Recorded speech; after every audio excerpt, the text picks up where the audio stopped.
रियाज किचन मराठीमध्ये तुमचं पुन्हा एकदा मनापासून खूप खूप स्वागत आहे। सर्व कसे आहेत? आय होप सर्व मस्त मजेत आणि आनंदी असाल। आज आपण उन्हाळ्यात स्पेशल बदाम शेक बनवणार आहोत। अगदी घरच्या 4 ते 5 गोष्टींमध्ये आपण मार्केटपेक्षाही छान बदाम शेक बनवणार आहोत। चवीला तर खूप छान आहे। एकदा तुम्ही बनवला तर यानंतर तुम्ही मार्केटमधून कधी आणणार नाही, या गोष्टीची मी खास गॅरंटी देऊन सांगते। आणि बनवायला फारसा टाइम वगैरे लागणार नाही। चला मग न वेळ घालवता आपण रेसिपीला सुरुवात करूया। तुम्ही पण व्हिडिओ न स्किप करता कंटिन्यू बघा। सर्वप्रथम इथे आपण साहित्य बघूया। इथे मी 8 ते 10 काजू घेतलेले आहेत, 18 ते 20 बदाम घेतलेले आहेत आणि ब्रेकफास्ट स्पूनने 2 टेबलस्पून इथे मी वॉटरमेलन सीड्स घेतलेले आहेत। सर्वांना आपल्याला पाण्यात भिजवून अर्धा तास साईडला ठेवून द्यायचे। अर्धा तासानंतर बघूया, इथं आपलं व्यवस्थित भिजून झालेले आहेत। काजू, बदाम आणि मगजबी व्यवस्थित भिजून झालेले आहेत। आता आपण एका चाळणीमध्ये काढून घेऊया।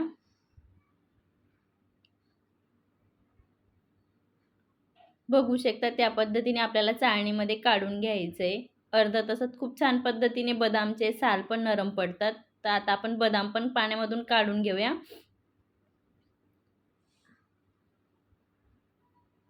बघू शकता त्या पद्धतीने आपल्याला पाण्यामधून काढून घ्यायचे आणि आता आपण एक एक करून सर्व बदामचे साल काढून घ्यायचे। जर तुमच्याकडे टाइम असेल तर तुम्ही जास्त टाइम भिजवलं तरी चालेल, पण अर्धा तासामध्ये खूप छान पद्धतीने भिजलं जातं। अगदी साल वगैरे निघतात आणि मिक्सरला आपल्याला फाईन पेस्ट बनवायला बी काही प्रॉब्लेम येत नाही। त्यात आपण सर्व बदाम, मगजबी आणि काजू मिक्सरच्या भांड्यात ॲड करून घेऊया आणि थोडं मी पाण्याचा वापर करून फाईन पेस्ट बनवून घेतलेली आहे या पद्धतीने। आता आपण गॅसकडे वळूया। इथं मी गॅस ऑन करून कढई गरम करण्यासाठी ठेवलेली होती पातेली। त्याच्यामध्ये आपण आता अगदी अर्धा कप समथिंग पाणी ॲड करून घेऊया। याच्याने काय होणार की आपलं दूध तळाला चिपकणार वगैरे नाही। इथं मी 1 लिटर फुल फॅट म्हशीचं दूध घेते। तुम्ही पण फुल फॅट म्हशीच्या दुधाचाच वापर करा। याच्याने काय होईल, बदाम शेक लवकर बनतो। अगदी तुम्ही 8 ते 10 मिनिटात बनवू शकतात। आपण इथे पूर्ण 1 लिटर दुधाचा वापर केलेला आहे। त्यासाठी मी कस्टर्ड पावडर भिजवण्यासाठी इथून 2 चमचे दूध काढून घेणार आहे। बघू शकता तुम्ही व्हिडिओमध्ये। आपल्याला 1 चमचा कस्टर्ड पावडरमध्ये 2 चमचे दूध व्यवस्थित मिक्स करून साईडला ठेवून द्यायचं आहे। दूध हलकं कोमट झालं की आपल्याला याच्यामध्ये लगेच मिक्सरला जी फाईन पेस्ट केलेली होती ती ॲड करायची आहे। बघू शकता दूध हलकं गरम होतंय। आपण एक वेळ चमच्याने मिक्स करून घेऊया। अगदी म्हणजे तळाला चिपकणार नाही आणि पेस्ट वगैरे मिक्स करताना जास्त गरम दुधामध्ये मिक्स केली तर गाठी होऊ शकतात। अगदी नॉर्मल गरम दुधामध्ये मिक्स केली तर अगदी इझी मिक्स होणार आणि लवकर आपला बदाम शेकला घट्टपणा, दाटसरपणा लवकर येईल। इथं मी पूर्ण पेस्ट ॲड करून घेतलेलं आहे आणि आता आपल्याला मिनिटभर अगदी व्यवस्थित मिक्स करत राहायचं आहे। या प्रोसिजरला तुम्ही गॅसची फ्लेम बंद केली तरी चालेल। मी मंदच फ्लेमला करते, त्यासाठी अगदी मिनिटभर व्यवस्थित मिक्स करून घेतलेलं आहे आणि आपली कस्टर्ड पावडर पण खूप छान पद्धतीने मिक्स झालेली आहे दुधामध्ये। आता आपण ते पण ॲड करून घेऊया। मी तर व्हॅनिला फ्लेवरची कस्टर्ड पावडरचा वापर करते। याच्याने खूप छान टेस्ट पण आणि कलर पण येतो। अगदी तुम्ही केसर वगैरे नाही वापरलं तरी चालेल।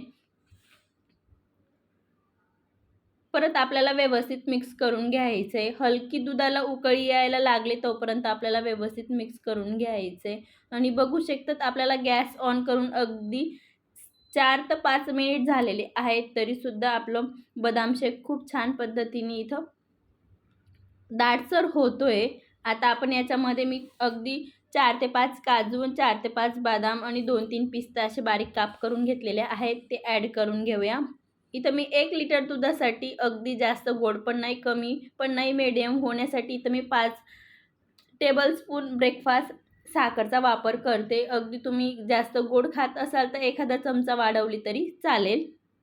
इथं मी 8 ते 10 केसर काड्या वापरते। याच्याने अजून छान टेस्ट पण येईल आणि अगदी एक दाणा म्हटलं ना हिरवी वेलचीचा, तेवढा मी बारीक करून अगदी नॉर्मल फ्लेवरसाठी ॲड केलेला आहे। याला तुम्ही स्किप पण करू शकतात। बघू शकता तिथं आपलं छान पद्धतीने आपल्याला परत मिक्स करून घ्यायचे आणि गॅसची फ्लेम मंदच ठेवायची। आता आपल्याला बदाम शेकला हलकी उकळी आणायची आहे आणि बघू शकतात किती छान, आपण जराही दूध वगैरे आटवलं नाही आहे तरीसुद्धा खूप दाटसर झालेला आहे। तुम्हाला मी स्पूनवरनं थोडं बोटाने हे पण करून दाखवलेलं आहे की अगदी थिकनेस खूप छान आलेला आहे. आता आपण मिनिटभर गॅसची फ्लेम मंद ठेवूया.